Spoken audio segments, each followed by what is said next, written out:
Welcome to Shorty SuperCoach. Good to have you back on board. We're diving into the laptop, as you can see. Once again, had a look at the premium defenders the other day, which was a bit of fun. Video certainly dragged on a little bit longer than I expected, so we'll see how we go with this one. I'll timestamp it, as I think I'll do as often as possible, because hopefully it makes it easier for you guys to track down exactly what part of the video you're sort of interested in. Mid prices in the midfield we're taking a look at today.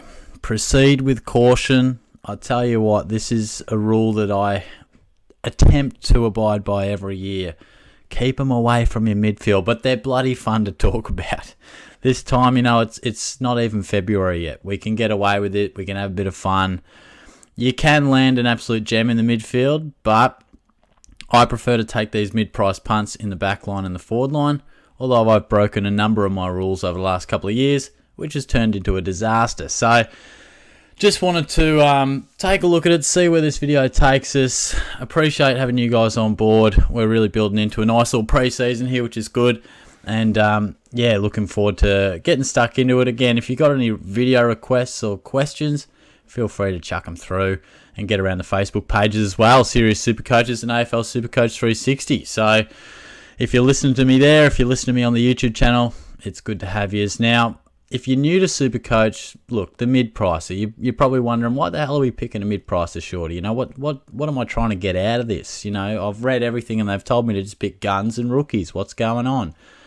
The best function of a mid-pricer is to pay less money for a premium output, just like Jack Zeeble last year, you know, and that's why I sort of say it's difficult to take this risk, or riskier to take it in the midfield, because I don't know about you, but I tend to sort of have different markers as to what defines a premium in the back line and the forward line. I feel as if mid-90s back line, forward line is pretty handy. That's a premium. Where midfield, mid-90s ain't cutting it. We got the big dogs in there. You got guys averaging 120. So I think realistically, 110 is the marker. And look, we'll probably take 107, 108 for your lower end midfielders. So point being, it's much more difficult to turn a mid-price guy who's generally probably averaged 70 or 80 or been injured previously, difficult to turn them into a premium in the midfield. But we do love to talk about them. But like I said, like Dennis Pagan once says, they are awkward.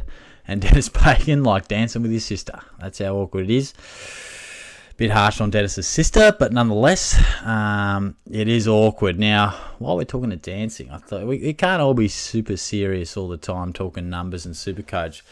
Just want to give you a little story from Shorty's Saturday night last week. Now, it is Saturday and we're hopefully gearing up. I'm not sure when I'll post this, but I'm hoping Ash Brodie has either won or is on her way to winning the Australian Open, and I'll be working.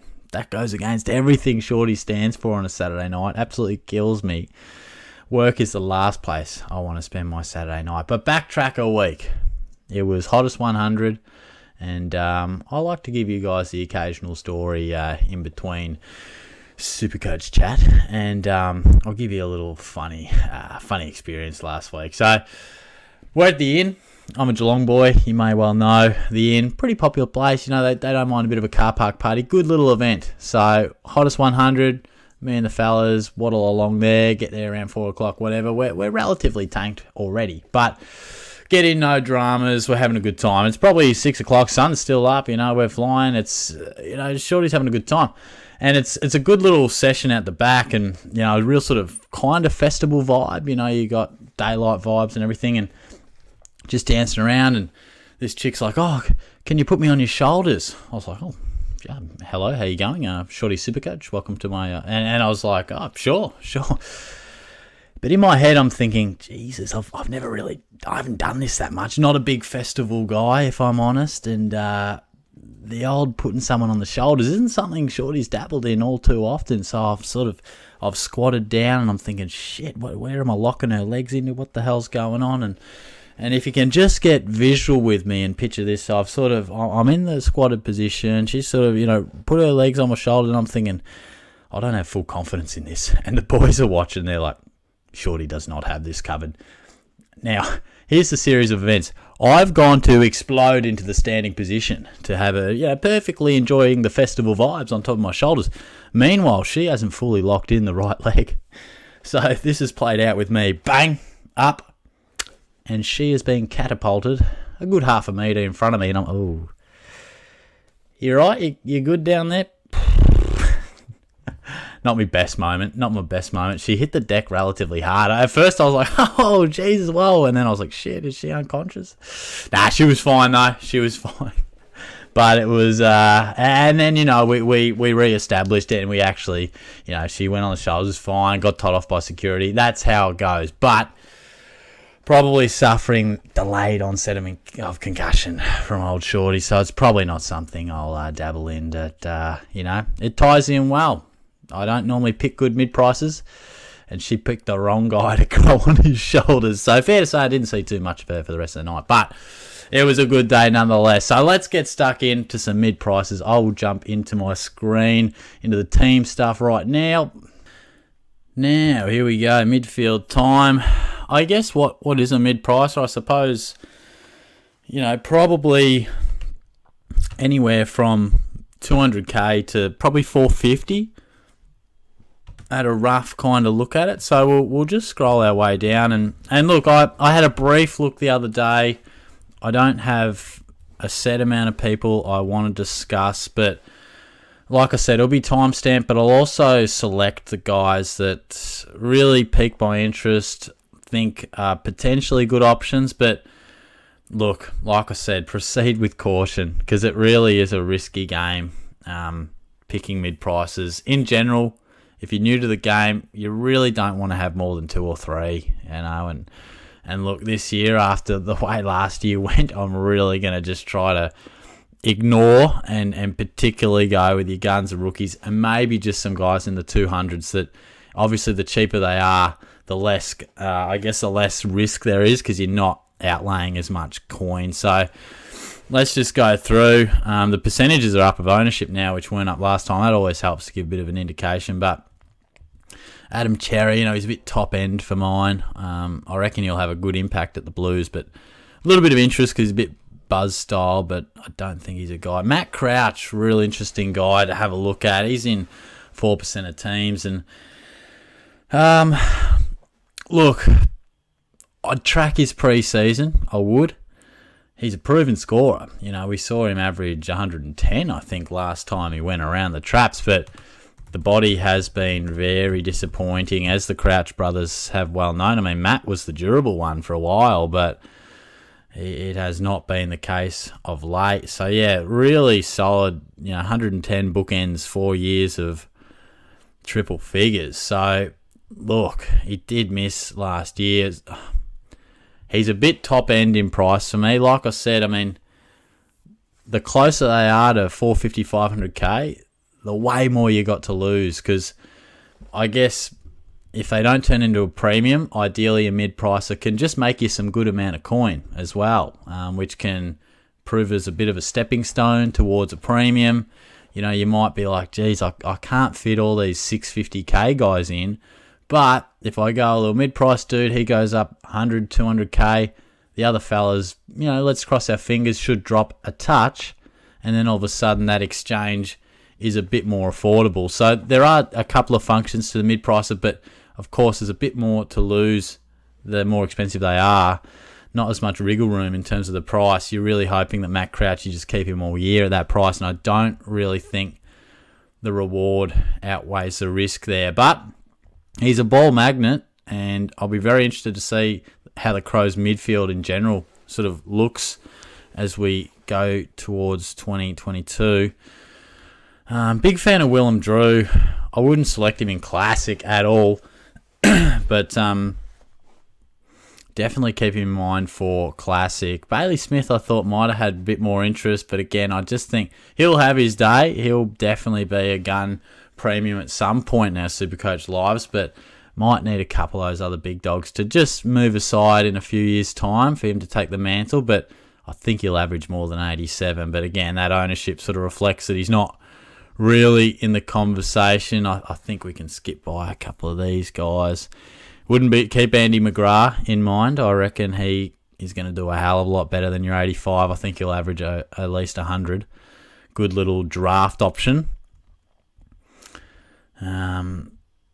Zach Bailey we might touch on, sort of more forward stuff. Same can be said with Tarrant Thomas. Jye Bolton I really like, but again, risky sort of price range. We've got a lot of options in the forward line. Those guys sort of fall into the forward line bracket. Now, this is where I think we can really dive in and we're just about that 450 mark.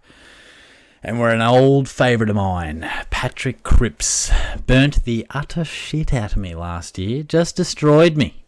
My man crush may have got the better of me. I stuck with him, stayed strong, hugged him goodnight, just, said, Paddy, here's my shoulder, you can cry on it, mate. It's okay, I'll stick with you, buddy. I couldn't stick with him all year. I just couldn't. He just burnt me.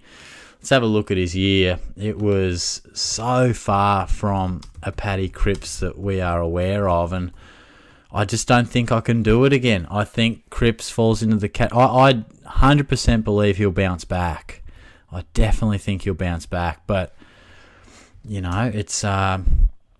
was a nightmare. I remember these first 3-4 weeks thinking, okay, he's a touch off, and then I remember around 3 to 5, all of a sudden it became clear that, oh, hang on, Paddy's actually carrying something. I was like, you didn't want to tell me that a bloody month ago before I selected the bloke and put all my eggs in that Paddy Cripps basket. And then look, it was disastrous. He hit back here, but the body was just never right. And then the back end of the year, he was almost happy to play second fiddle to the likes of Walsh and just get himself right. So what's my small summation of Paddy Cripps? He'll be back in town. He'll be 100% 95 plus average, providing he is fit. Of course, we just presume that he's had a good pre-season, but I'd be happy to barrack from afar. I don't think I want to go with him. He just hurt me last year, and look, if we're honest, and I know I've got a man crush, but if I do really look at the numbers, he was amazing 18 and 19, and look, you could mount the case that the game has slightly changed compared to, he's a clearance beast, and maybe it's just slightly shifted. Where's his running capacity at? We'll just have to wait and see. But he didn't cover the ground great last year. We presume that was fully injury related. But I'm happy to pass. And I'm not even going to put him in the sort of shortlist area. But this man I will. Because Caleb Serong, is all buzz. He's all buzz at the moment. Real hype. 8% of teams. 451k. He's in that prime position where he could burn you or he could be something real special. Now, 83, banged out goal of the year. He's one of the rising stars of the game. But look, for me personally, I'm probably going to pick his teammate, Andy Brayshaw, if I'm honest. Now, let's just have a look at the back end of his year. And that's what I think a lot of people sort of referencing, the last 5 weeks, particularly the last 3. I mean, hey, even the last 7, there was only a 59 that was poor. In the bracket of, nearly 21, 36 games. So you expect improvement, third year sort of stuff. But like I said, I'm all about Andy Brayshaw. I'm really keen to pick him. Again, I'm holding off on picking my team for a little while just to try something different, not be chopping and changing and just assess all the information and go bang. But I do think Serong is an outstanding chance to boost that average big time. We see Cerra leave. We see Mundy's on a bit of a managed program at the moment. He'll be right, but again, it's another year older. Even Fife, you sort of get the feeling that the more years go on, the more forward minutes that Fifey plays, and I think Serong is definitely going to lift that average by 10 points, potentially more. You could mount the case. He's got a bit of the ability to go 3 figures, but he's not someone that I want to get sucked into because I'm just telling myself, keep your midfield simple. Pick the big guns, go with them, and we'll scroll down a bit as we go. There are some guys that I like in the 200 to 250 range with a little less risk attached to them because they're cheaper. So maybe that's just a philosophy thing for mine. I'd love to snatch Serong up in SuperCoach draft, but we'll have to wait and see. So, very interesting selection. A lot of hype about the young Docker already, that's for sure. As we move our way down a little bit further, interesting to see Lukosha's got midfield status. I didn't expect that. Tommy Green was a favourite last year, but not too much love going his way. I'd expect a boost, but there's so many giants running through that midfield, isn't there? It'd be really interesting to see. McInerney ended the year pretty well. Swans people in the know suggested he could have a boost, but again, we're not going to entertain that at the moment. Certainly not for Classic. I look forward to talking about George Hewitt at some stage. Where does he fit into the midfield, Blues fans? I'd be really interested to know. Again, that's bloody awkward, and I don't think there's any need to go with it. But again, just keep him in your pocket for SuperCoach draft. Same can be said for Harry Schomburg. He's a favourite of mine. Didn't happen last year, but I think it's only a matter of time before we see his average creep up towards the 90 mark. And again, he might just be something that you whip out late in your SuperCoach draft and everyone goes, what the heck? And you're like, just wait and see, boys. I got this one, and he proves really helpful to your team. I will do a SuperCoach draft video. Someone, when I put the call out for sort of topics, someone did say a bit of SuperCoach draft, so I will do that, mate. If you're out there listening, I will do that. Dylan Shiel in 5% of teams. Not for me. I expect a big response, but definitely not for mine. Lipinski, I was a big fan of him. I put him in my must-haves, I think. That was when I was fully confident that he would probably have a forward status, and prices weren't out. Very awkward price. I expect him to average 80 plus quite easily, probably 85, particularly if he's rolling off a half-back flank. But like I said, it's not enough. I don't want to roll the dice on a guy, and a few of these guys fall in that category on can they score. I don't really want to roll the dice on. I think they could explode. I'm much more comfortable taking the risk under 300,000, particularly in the midfield. So I really am trying to keep it simple. But hey, if you've got a mid-pricer out there that you're loving, and I've scrolled past them and given them no love or haven't even mentioned them, feel free to let me know. Matty Rowell, there you go, 24%. And don't they love him? They love him out there, Matty Rowell. And to be honest, I totally understand. I 1v1'd him last year. I said Jye Simpkin versus Matt Rowell, and look, I think I took the victory by pure default because Rowell was out early. Simpkin didn't work out how I wanted either. It was almost a 0-0 draw. But look, Rowell, 342. I think there's genuine prospect in him really boosting himself. Wow, back towards what we've seen. He's looking great. He's looking great in the match sim and on the track. So that's really the main question. He's an inside bull. He loves winning clearances, and the Suns know it. They understand that he might be young, but this guy's just ready for it.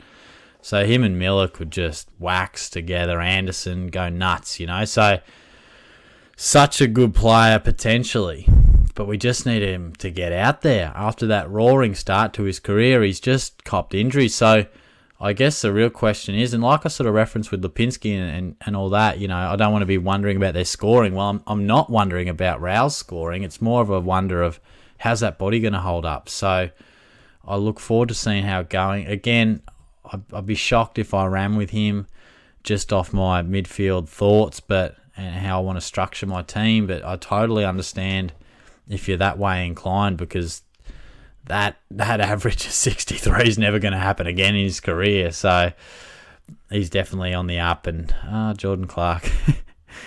Oh, Clarky, didn't you burn me last year? Didn't you just kill me? Absolutely killed me. Good times. Good times.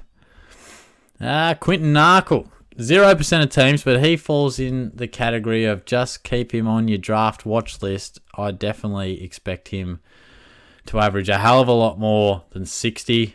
I would say 80 plus comfortably if he can get that opportunity in the midfield, which Chris Scott, if you're out there, for God's sake, it's not illegal to play the odd youngster here or there. So I really hope, more so speaking as a Cats fan, that he does get that opportunity. Gee, I'm running through a bit of burn players. I'm getting a bit of PTSD. Paddy Dow. Oh, Jesus Christ. Jade Gresham, 22%. I think we'll leave him because his forward eligibility is there. So I think we'll discuss him when we sort of talk about forward mid-prices. But I think he's got a lot of merit there. Who else can we sort of chuck around? I want to chuck in Jarrod Berry. A really interesting option here. Now, he, again, has shown the ability to score well, but there's a lot going on in the Brizzy midfield. Look at that. He's averaged 97 before. 80s are easy for him. But last year there was injury, definite change in role. And that's what it's about for me. Monitor what role he's sort of playing, because he's built as an inside mid. But there's talk of Rayner going in there. There's talk of Bailey going in there. There's, Neil's back to his best. Where's Zorko sort of line up? Hugh McCluggage, could he get more? So there's a lot of Brisbane youngsters and guys on the up that are vying for those sort of roles. So I'm not too enthused about picking him because, I've got one of my best mates, Brisbane supporter, Watto, tells me that a lot of the time he was just pushed outside the real coalface of the stoppage. So I'll be interested to see where he sort of starts to line up. But, we'll have to wait and see. Again, this one, I think he's an inside mid. Can he actually get that position locked down as his own? We'll have to wait and see. Jye Caldwell, again, a guy that hurt me last year. But look, that one was probably just a little bit of bad luck, I suppose. He was looking really good. He really was. He was finding the ball and just from a positional sense, he looked like he had that midfield spot down pat. He even returned in the final, had about 10 touches in the first quarter. Now he tired, but this round one performance, 22 and 9 tackles, only equated to 74. Clangers weren't awful. It must have been efficiency or something, but I was surprised that only equated to 74. And again, round two, it all went to absolute trash. He was off before half time by the looks of it, and wasn't lighting the world on fire, but was, maybe he was 66 SuperCoach points, and that must have been either side of half time, either just before or just after. So he was going nicely. Again, that was 10 touches. It's the quirks of the SuperCoach system. Doesn't always equate. It very much comes down to efficiency, not just pure numbers and stuff, but impact. And Caldwell, look, 11% of the side says that definitely a bit of interest, and he's a watch and see for mine. That's why he's on the list. We're starting to get close to that 250k mark, which means the risk is limited a little bit. And I guess the question mark is, Dylan Shiel coming back, and McGrath's probably a fitter, better version of himself this time around. I do think Caldwell will get midfield opportunity. There's no reason to suggest he won't, because they bought him to the club for that, and he got it. He got it. So if he's training the house down, he should be in that rotation. The thing is, it's a damn big rotation. You've got the big dogs of Merritt and Parrish in there, and there's probably going to be a defensive mid, guy that sort of lines up in the stoppage. There always is, but I think he's got massive upside. A very talented young guy that has been touted as such for a little bit. I really liked him last year. He was in the forward line last year, so just going to have to wait and see. Like you can probably tell, I'm hesitant to sort of go, bang, I'm locking this guy in, because these aren't the type of players I sort of want to go for in the midfield. If early on I'm sort of thinking Oliver Petrarca, Brayshaw, is Steele going to be in there? On the lower end of things, Dangerfield, Brayshaw, slightly cheaper premium options. So 5 or 6, or maybe 6, but 4 or 5 of them, and then you might have a Horn Francis and maybe one of the guys we're about to talk about soon, rounding out with a lot of rookies. It doesn't leave too much room for a mid-pricer, but Cornelio, one of the most popular guys in the game, but I'd imagine most of that 60% is in the forward line, unless we're sort of looking for a bit of a dual position action. I really like Will Phillips as an option in the future. Don't know if he's going to get massive opportunity, particularly with Hugh Greenwood coming, but he's a likely type, and we're starting to really get to the lower ends of things. And I know there's a couple of guys coming up, and I think here they are. Yeah, we're sort of 200k. We'll just about stop it there, but I want to talk about these guys, these fellas here. And look, we'll start with Charlie Constable. I'm a massive fan of him. I was pleased to see him go to Gold Coast in a way. You know, obviously I didn't want him to go, but the fact was we weren't giving him an opportunity. So I felt like he was a guy that just deserved it. Dominating the VFL. If you haven't seen his VFL numbers, go have a look. 40 plus, clearances all day long. All right, he's got some deficiencies, no doubt about it, but he does a lot right. And I think, you know, particularly with Greenwood, I just mentioned him leaving the Gold Coast Suns. Constable, there's got to be a role for him. He's got to be.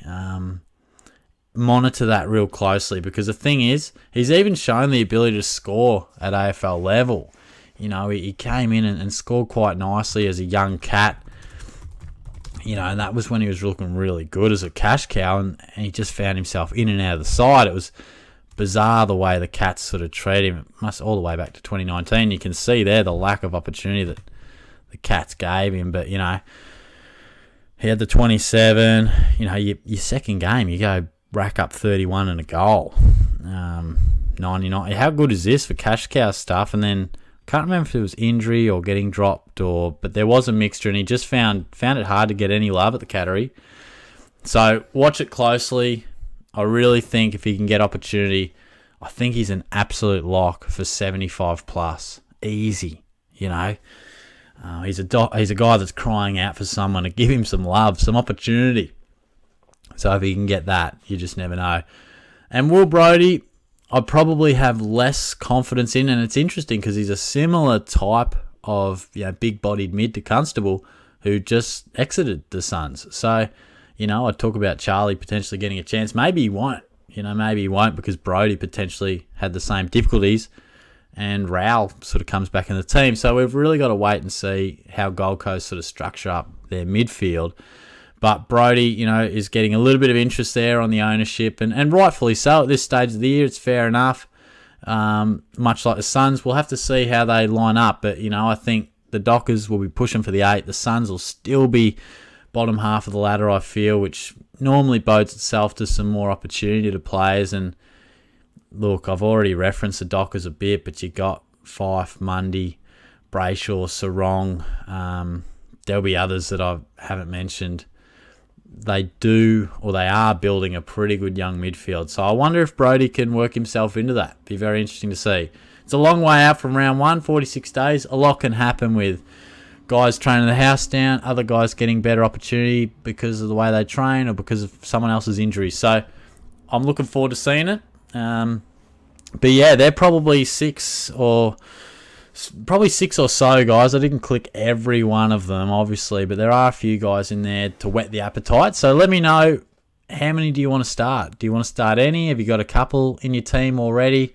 And which ones in particular do you like? So I'd love to hear it. And of course, like I said, any video ideas, I'm doing a bit of a versus series. Got one coming out over the next couple of days.